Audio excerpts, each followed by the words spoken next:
Ireland is producing more and more top quality athletes, and while most eyes will be on our Olympians this year, Brian Gregan from Tallaght is making waves in the sport. He's breaking records in the 400 metre and has his sights firmly set on the international scene.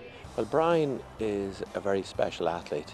We have in this country produced some magnificent athletes in the past, like Eamon Coughlin and Ronnie Delaney, Sonia Sullivan, so on.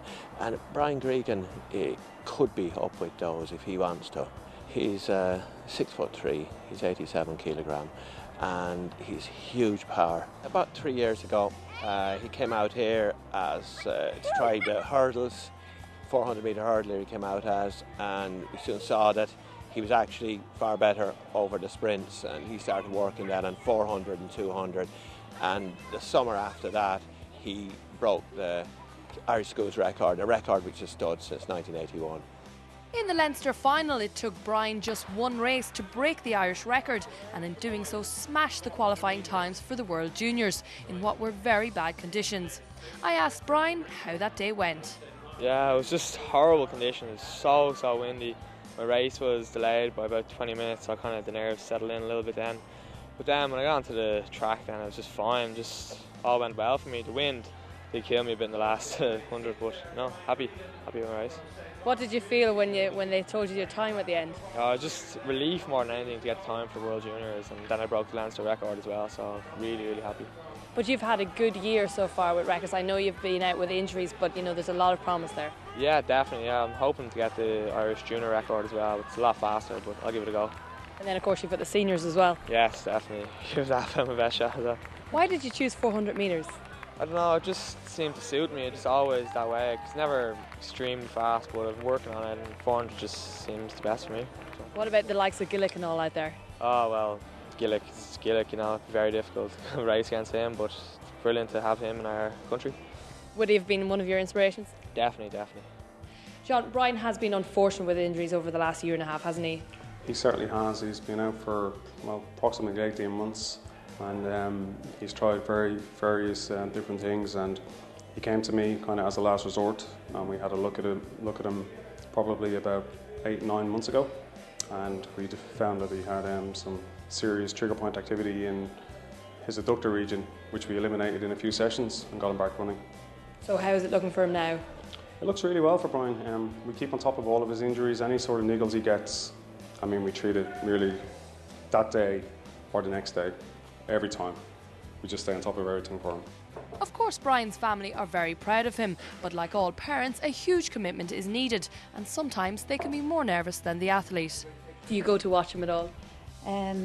No, I don't actually go as much. I was up in Belfast to see him for the first time actually running, and I was very nervous, and I went to Santry last weekend to see him, and I couldn't believe it. I thought my heart was going to burst with pride and with nerves, but I'm very proud of him.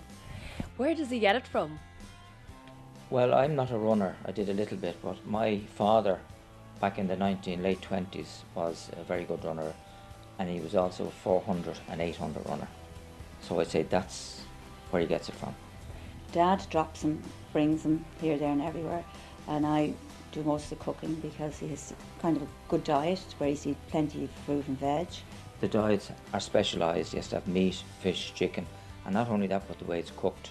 The way he's running at the moment, and if he gets a good run with the right conditions, I reckon he can break 47, even close to 46. No pressure. No pressure, but I'm not the only one that thinks that, and he would never, ever say that about himself. He says, I'll go out and I'll do my best. Now, obviously he knows in his own heart what he can do, what he can't do.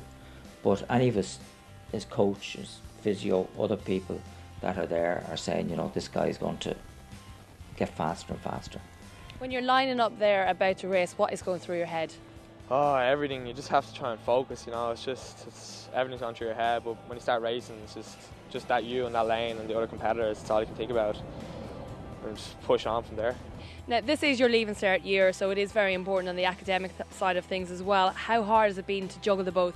Oh, it's very difficult. I'm studying, just come in from school, study, training, into bed. You know, I literally have no free time at all. It's just studying and training, that's it. That's all I can do. Again, you've got the schools finals coming up as well. What's that going to be like for you? Oh, the schools. Hopefully I'm aiming to break the record as well in the Irish schools, and that means I'll have all the records for 400 metres. That'd be just brilliant to have on the TV, you know. And be very competitive. There's a lot of guys running fast times, so I'll give it my best shot. And he didn't disappoint. With a disastrous 5 false starts, it was enough to put off the strongest of athletes. On the 6th attempt, they were off. Holding back until around the halfway mark, Brian stepped up the pace and powered through, cruising to a new school's record of 47.66. Waterford's Billy Ryan running a great race, coming in second, with Campbell College's Jason Harvey in third. We'll be keeping a close watch on this young star of the future.